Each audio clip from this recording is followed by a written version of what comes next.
appears that President Donald Trump has admitted that his stated goal for the strikes against Iran, the unprovoked unilateral strikes in Iran, look, the goal is regime change. Oh my goodness, here we go. Another regime change war. On Sunday, he posted this. It's not politically correct to use the term regime change, but if the current Iranian regime is unable to make Iran great again, why wouldn't there be a regime change? MEGA. Make Iran great again? That's, I mean, bizarre. But there we go. Yes, we're in a regime change war started by Israel, who has long been looking to do regime change. And they finally got their wish, backed by, of course, Donald Trump, his big donors, and, of course, neocon warmongers. Yes, of course. People like Miriam Adelson, who backed the Trump administration, backed Trump's campaign, giving millions of dollars. Then, of course, you've got Lindsey Graham. Hell, right now, John McCain, wherever he is smiling at Trump. Okay? Remember, John McCain is like, bomb, bomb, bomb, bomb, bomb, Iran. So here we go. Yeah. He is doing exactly what George W. Bush did with Iraq, except that this time, it's not just like a slow buildup. We're doing a speed run, okay, into a disastrous Middle Eastern conflict. There are no weapons of mass destruction there. There never was. Now, of course, his administration, by the way, his admission undercut the stated, statements, I should say, from members of his administration, his top allies, claims that, oh, no, you don't understand. This is not a regime change war, guys, okay? It's just not. Mr. Vice President, is the United States now at war with Iran? No, Kristen, we're not at war with Iran. We're at war with Iran's nuclear program. That we don't want a regime change. We do not want to protract this or build this out any more than it's already been built out. We want to end their nuclear program. It was not an attack on Iran. It was not an attack on the Iranian people.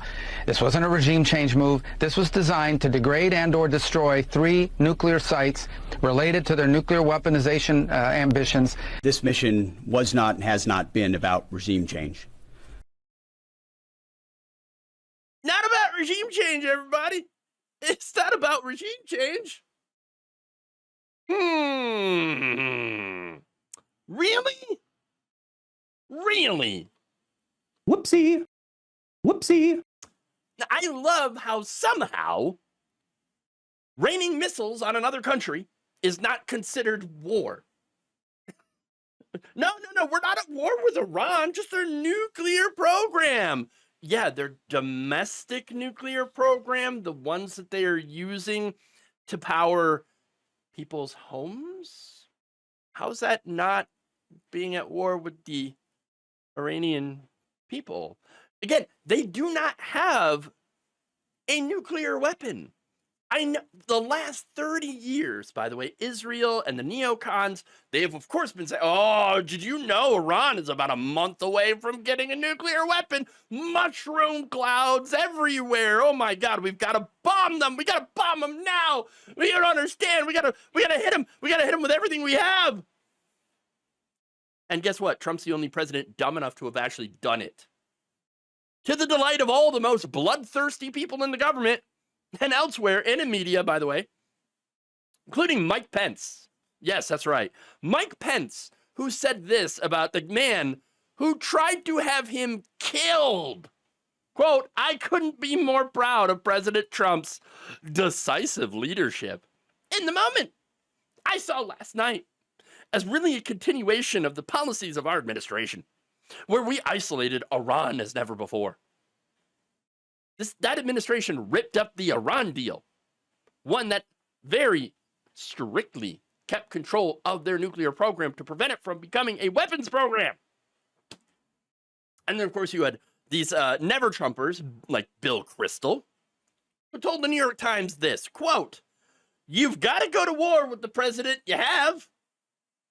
If you really think that Iran can't have nuclear weapons, we have a chance to try and finish the job. I wish the president and his administration well in this crisis. I'm sure you do. Oh, I'm sure you do. Great. Now, he also had joked that, oh, baby, the neocons are back.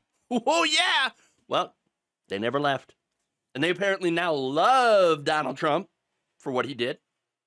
So much for making allies of the never-Trumpers on this issue, because it turns out as soon as he launches one disastrous war in the Middle East, the never-Trumpers come flocking right back. They'll go, oh, yes, sir, yes, this is exactly the kind of leadership we've been waiting for, yes! Oh, we love you, Donald Trump! All the stuff we said about you being an unhinged authoritarian, not true! Not true, we love you! We love you so much! Thank you for attacking Iran! Yes! Oh, it's so great! And here we go. Look, here's the thing, I think it should be pretty obvious by now that this was never about keeping Iran from getting nuclear weapons. They were not close to one. They were not developing one. According to our own intelligence agencies, they were not developing nuclear weapons. Trump's attacks were basically based on vibes. That's it, the vibes. Oh, man, I don't know. It feels like they're close to mushroom clouds, so we're going to have to do it. Come on. No, this is a distraction from Trump and Netanyahu's scandals, because Netanyahu is absolutely corrupt, and Trump's own domestic failures. He is underwater on just about every single issue.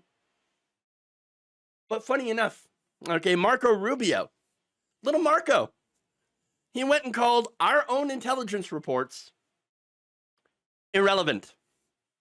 Oh, just forget about intelligence. Just forget about the evidence. And that it seems like they have. Oh, they have, absolutely. Now, that said, what does this mean for the MAGA supporters who were supposedly anti-war? Well,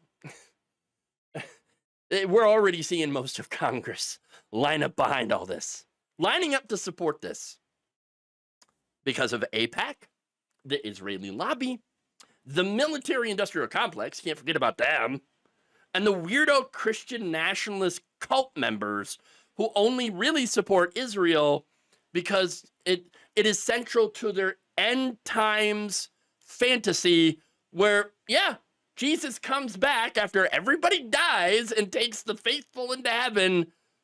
And by the way, I said pretty much everybody dies, specifically the Jews. But what about the voters, okay? What about the voters? Well, there's not good news there either. Oh, no. No, there's bad news everywhere, all right? Now, this is according to a new YouGov Snap poll, which found that only 35% of U.S. adults approve of the bombings, 46% disapprove. Well, look at that. Wait a minute, then why is that bad news? Because look at the Republicans. 68% of Republican voters, the people who said that, oh, we can't vote for Kamala Harris because she's going to put us in a war in 6 months. Oh, how ironic. Oh, look at the projection there. They're in favor of it. They're in favor. Of course it is. And so, look, MAGA is lining up once again behind Donald Trump. Because at the end of the day, they're in a cult. And this cult just started a disastrous new Middle East war. Congratulations. Thank you for watching. If you enjoyed this video, please like, share, subscribe, hit the bell icon in order to get notified whenever a new video is released.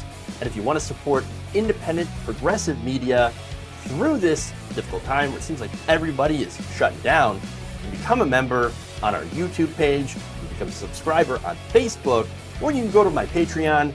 It's patreon.com/JeffWaldorf. Jeff Waldorf. Thank you.